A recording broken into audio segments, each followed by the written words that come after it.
नमस्कार दोस्तों। क्या संघ प्रमुख मोहन भागवत की संगठन पर पकड़ ढीली हो गई है? क्या संघ प्रमुख मोहन भागवत और उस संघ से जुड़े आनुवांशिक जितने भी संगठन हैं वे अब मोहन भागवत की बात से इत्तेफाक नहीं रखते हैं? और जो संत महात्मा संघ की विचारधारा को लेकर लगातार आगे बढ़ते थे, वही बात कहते थे जो संघ कहता था। अब क्या वे संघ प्रमुख पर भरोसा नहीं करते हैं? और क्या इसका कारण आगे चलकर संघ के अंदर नेतृत्व बदलाव के रूप में भी नजर आ सकता है? ऐसी बहुत सारी बातें लगातार इसलिए हो रही हैं कि संघ प्रमुख मोहन भागवत के एक बयान के बाद में ना सिर्फ भाजपा के कई नेताओं के बयान आए हैं, बल्कि अब संत समाज की ओर से भी मोहन भागवत के बयान का विरोध हो रहा है।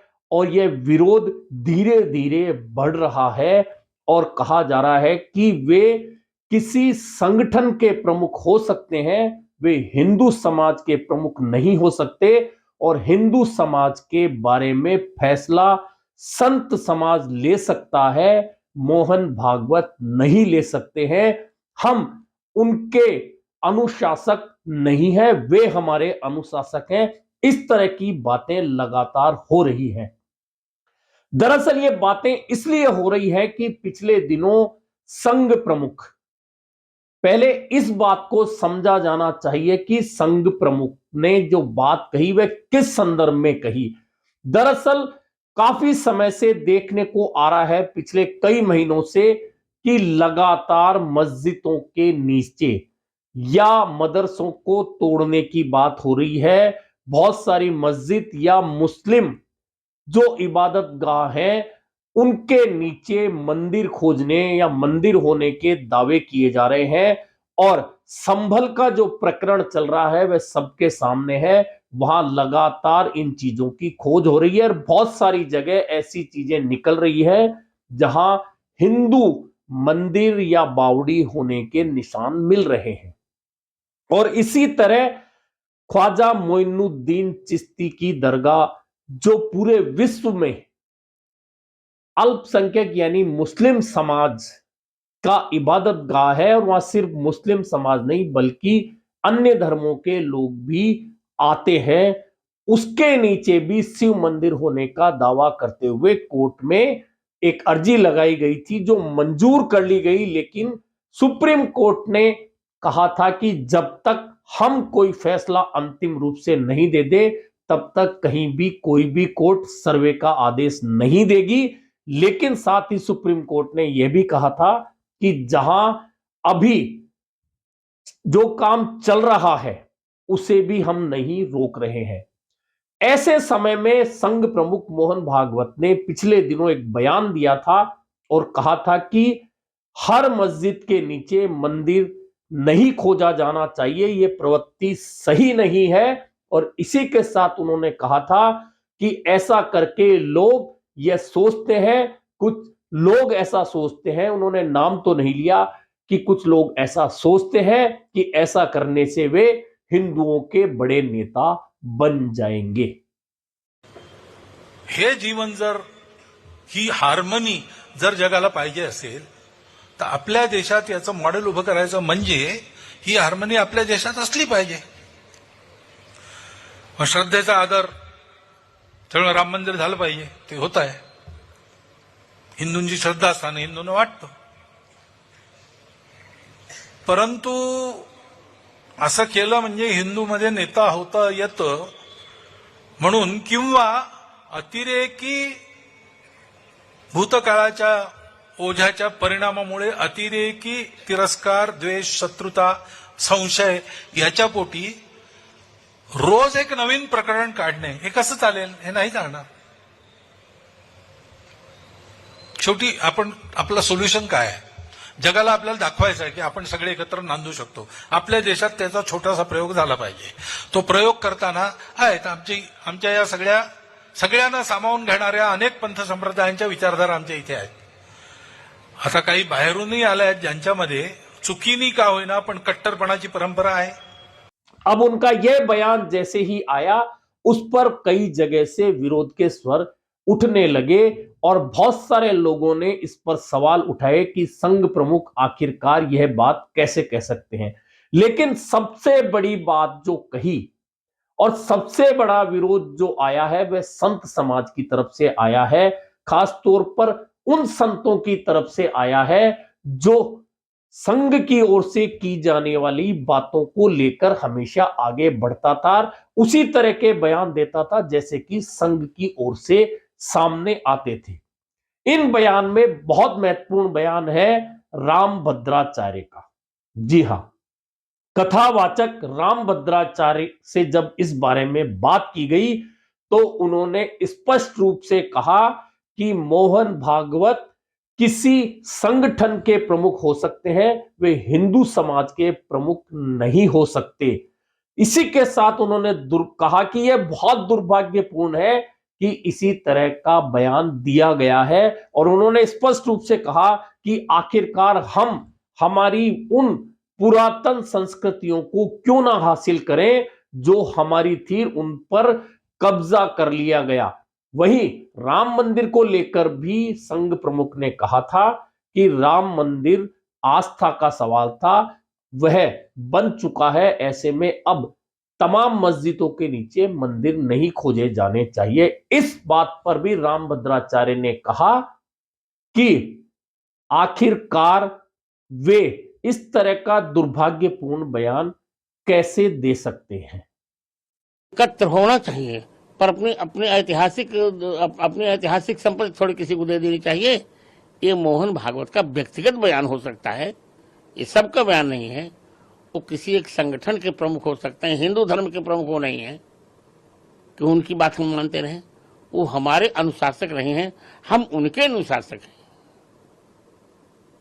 हिंदू धर्म की व्यवस्था के लिए वो तो नहीं ठेकेदार है। हिंदू धर्म की व्यवस्था हिंदू धर्म के आचार्यों के लिए हाथ में है, उनके हाथ में नहीं। वो किसी एक संगठन के प्रमुख बन सकते हैं, हमारे नहीं। संपूर्ण भारत के वो प्रतिनिधि नहीं है। नहीं, ये दुर्भाग्य है उनका, ये वक्तव्य उनका पूर्ण दुर्भाग्यपूर्ण है। उनको क्या नहीं मिला? उनको स्वयं जेट की सुरक्षा मिली, सब कुछ तो उनको मिला है। हमने क्या मांगा? कौन सी सुरक्षा हमने हिंदू धर्माचार्यों ने ली? इसके अलावा शंकराचार्य अविमुक्तेश्वरानंद ने भी संघ प्रमुख के बयान पर निशाना साधा और कहा कि वे कैसे इस तरह की बात कर सकते हैं। आखिरकार जितने मंदिर पुरातन समय के तोड़कर मस्जिदें बनाई गई या अन्य धार्मिक स्थल बनाए गए तो उन्हें हासिल क्यों नहीं किया जाना चाहिए। और जब चुनाव थे उससे पहले तो वही भागवत और संघ लगातार मंदिर मंदिर कर रहा था और अब चुनाव नहीं है तो वे कहते हैं कि हर मस्जिद के नीचे मंदिर नहीं ढूंढा जाना चाहिए। कुल मिलाकर जो संघ प्रमुख का यह बयान था कि हर मस्जिद के नीचे मंदिर नहीं ढूंढा जाए, वह किस संदर्भ में था, किस लिए उन्होंने कहा, इस बारे में कोई बहुत ज्यादा स्पष्टीकरण नहीं है। लेकिन कहा जा रहा है कि उत्तर प्रदेश में अगले साल जो विधानसभा का चुनाव होना है, उस चुनाव से पहले जिस तरह से उत्तर प्रदेश में लगातार संभल या अन्य जगह को लेकर जो विवाद चल रहे हैं, उस विवाद के संदर्भ में कहा जाता है कि संघ प्रमुख ने कहा कि इस तरह के विवाद ज्यादा उठाया जाना अच्छी बात नहीं है। और उन्होंने एक महत्वपूर्ण बात जो ये कही कि ऐसा करके लोग हिंदू समाज के बड़े नेता बनना चाहते हैं।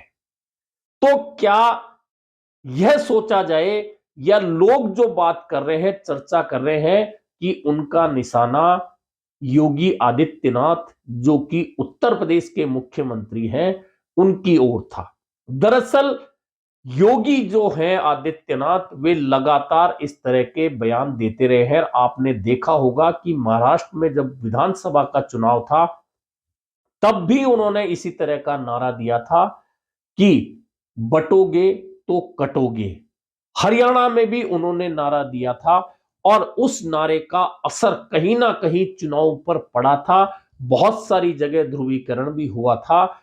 क्या अब उत्तर प्रदेश चुनाव से पहले मोहन भागवत का इस तरह का बयान देना कि हर मस्जिद के नीचे मंदिर नहीं ढूंढना चाहिए और फिर उस बयान का संत समाज की ओर से विरोध किया जाना, क्या इस बात के संकेत हैं कि अब संघ प्रमुख की जो विचारधारा है या संघ की जो विचारधारा है वह अलग अलग आनुवंशिक संगठनों में अलग अलग विचारधारा घर कर रही है? और क्या यह बयान आगे चलकर मोहन भागवत को जिस तरह की चुनौती बयानों से मिल रही है, आगे चलकर क्या उन्हें संघ में भी चुनौती दिए जाने की तैयारी है?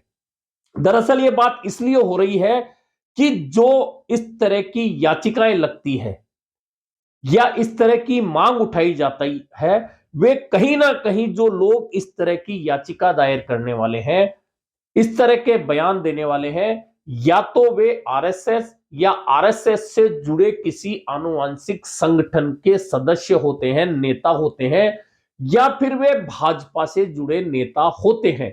तो क्या इस तरह की जो आवाज उठा रहे हैं, मांग उठा रहे हैं, उन नेताओं को संघ प्रमुख मोहन भागवत ने यह नसीहत दी थी कि मस्जिदों के नीचे मंदिर नहीं ढूंढे जाने चाहिए?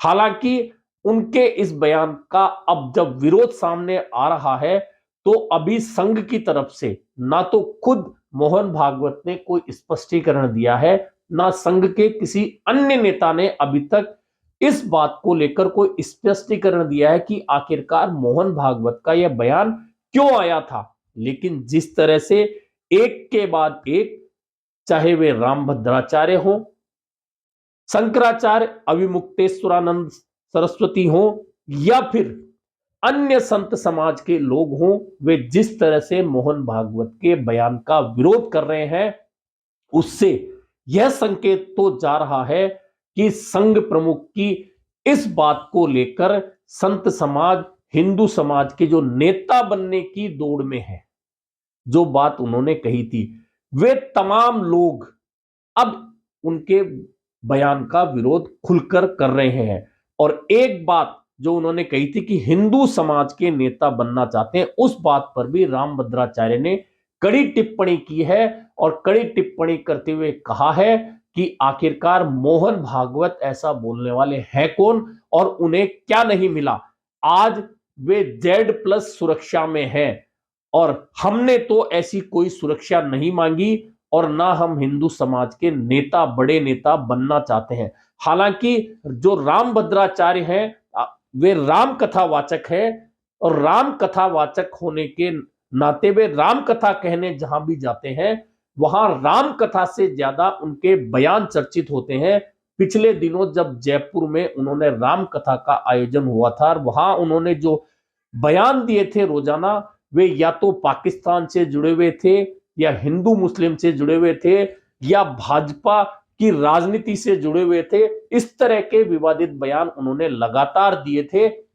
लेकिन यहां महत्वपूर्ण बात यह है कि विचारधारा जो संत समाज की है, उसमें रामभद्राचार्य और अविमुक्तेश्वरानंद के बीच में विवाद देखा गया है और रामभद्राचार्य ने तो अविमुक्तेश्वरानंद को शंकराचार्य मानने तक से इनकार कर दिया था। इसके बावजूद मोहन भागवत के बयान को लेकर इन दोनों विरोधी संतों के विचार भी एक है। दोनों ने मोहन भागवत के इस बयान का विरोध किया है कि हर मस्जिद के नीचे मंदिर खोजा जाना सही नहीं है। कुल मिलाकर अब मोहन भागवत के लिए चुनौती यह है कि जिस तरह के सवाल उनके बयान पर उठ रहे हैं, उसके बाद कहा जा रहा है कि उनकी संघ और आनुवंशिक संगठनों पर पकड़ ढीली हो गई है। ऐसे में मोहन भागवत को यह साबित करने की आवश्यकता है कि संघ प्रमुख के नाते आज भी वे संघ में सबसे ताकतवर है और आनुवंशिक जितने भी संगठन संघ से जुड़े हैं, उन पर उनकी पकड़ ढीली नहीं हुई है। अब देखना है कि आने वाले दिनों में, क्योंकि अब दिल्ली में चुनाव है और उसके बाद बिहार में चुनाव है, फिर यूपी में चुनाव है, ऐसे में उन चुनावों से पहले संघ और संघ प्रमुख की क्या भूमिका रहनी है और क्या संघ प्रमुख अपने इस बयान पर अब आगे भी कायम रहेंगे कि हर मस्जिद के नीचे मंदिर खोजा जाना सही नहीं है। और अगर ऐसा होता है तो आने वाले जो 3 प्रदेश हैं, दिल्ली, बिहार और उत्तर प्रदेश के चुनाव, उनमें उनका यह बयान और भूमिका बहुत महत्वपूर्ण हो जाएगी। अभी के लिए इतना ही, फिर मिलेंगे नए मुद्दे पर चर्चा के साथ।